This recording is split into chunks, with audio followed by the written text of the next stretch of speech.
हरे राम बाबा सुनाते थे महाराज जी कि कोटा जिले में, राजस्थान कोटा जिले में चंबल के किनारे पहाड़ी क्षेत्र में एक ऐसी जगह है जहां गुफा से थोड़ा थोड़ा पानी निकलता है। गुफा बहुत गहरी है। उस गुफा के बारे में प्रसिद्धि है कि कोई चला गया तो वो मर जाता है उसमें, इसलिए बीच में तो शायद, अब तो शायद बंद भी हो गई होगी गुफा। वहाँ से पानी निकलता, लोग पर वहाँ स्नान करने जाते हैं। तो बाबा ने एक अपनी अनुभूति सुनाई, हरे राम बाबा ने। जय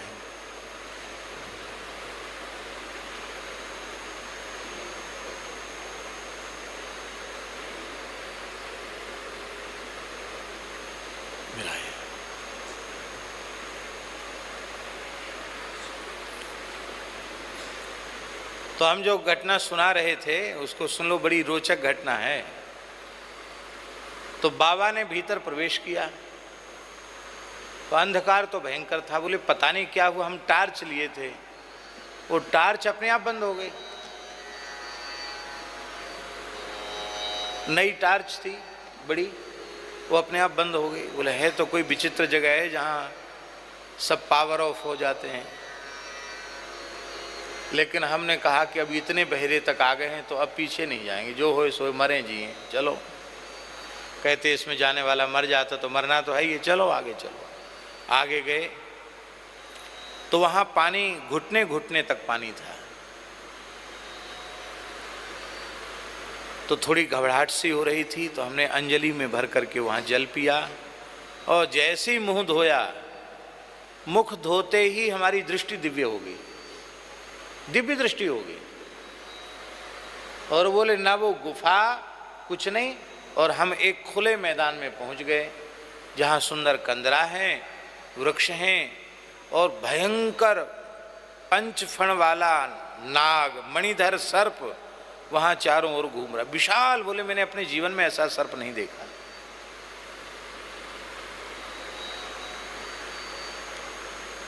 मैं देख करके थोड़ा मन में डरा, लेकिन अब तो जो होना था सो तो हो गया। अब कहाँ से गुफा है, क्या है, कहाँ से आए थे, सब भूल गए। तो महात्मा बैठे आंख बंद करके ध्यान में। तो हम शांति से वहीं बैठ गए कि जो होए सो होए, अब तो आ गए तो आ गए। तो महामंत्र का जप करने लगे, हरे राम राम राम हरे हरे, हरे कृष्ण कृष्ण कृष्ण हरे हरे, जप करने लगे।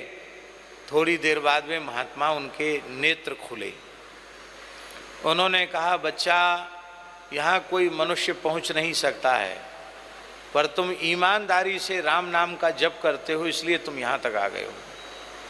अब आ तो गए हो, लेकिन यहाँ से अब लौट के हमारी इच्छा के बिना जा नहीं सकते हो। बाहर निकलने का मार्ग नहीं है। आ तो गए, अब लौट के जाने का रास्ता नहीं है, यहीं रहो।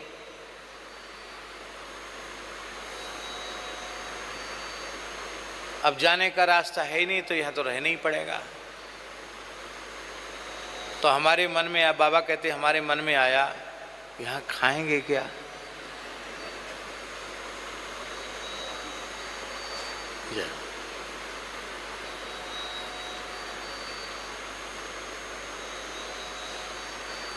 यहाँ खाएंगे क्या?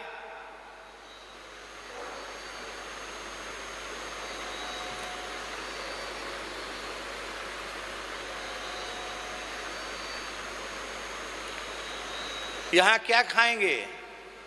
तो वो महात्मा बोले कि देखो बच्चा, मैं तो केवल वायु का आहार करता हूँ, जल भी नहीं लेता, और मेरी हजारों वर्ष की आयु है। मैं केवल वायु का आहार करके ही जीवित रहता हूँ।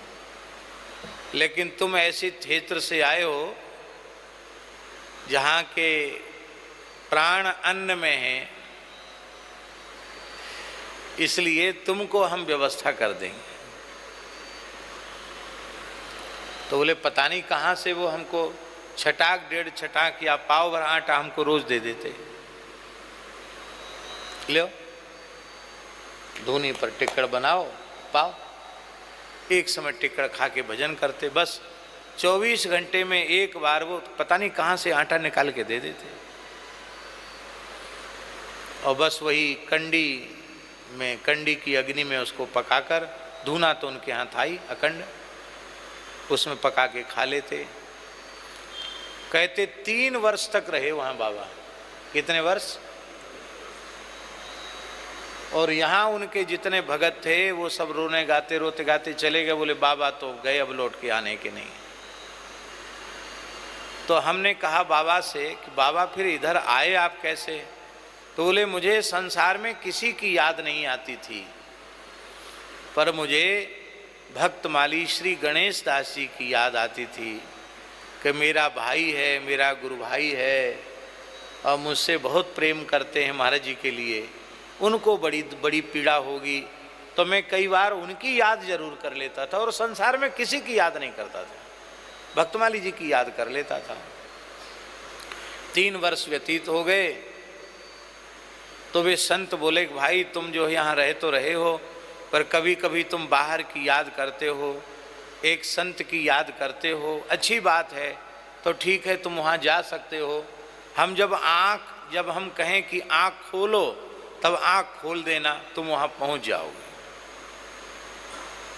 तो बोले आँख बंद करके बिठा, बोले आँख मूंद दो, आँख बंद कर लिया। थोड़ी देर बाद बोले आँख खोलो, तो बोले जिस गुफा में हम घुसे थे उसके दरवाजे पे हम खड़े थे 3 साल बाद। तो ये सब घटनाएं बाबा हमको सुनाते थे, हम तो विद्यार्थी थे, हमसे कहते थे बच्चा देखो ऐसा है, तू हमारे साथ चल, हमने जगह देखी भई है, और तू देख संसार में मत फंसना, भजन करना। तो हम बच्चे थे, हम कहते कि बाबा लोगों को पता चलेगा, घर वालों को, तो वो सब दुखी होंगे। अरे कोई दुखी नहीं, कोई खोज ही नहीं पाएगा, कोई पकड़ नहीं पाएगा, कोई खोज नहीं पाएगा। विराज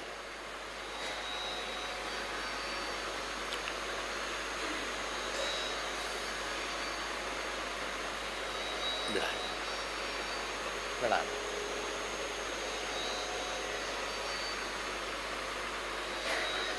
जय।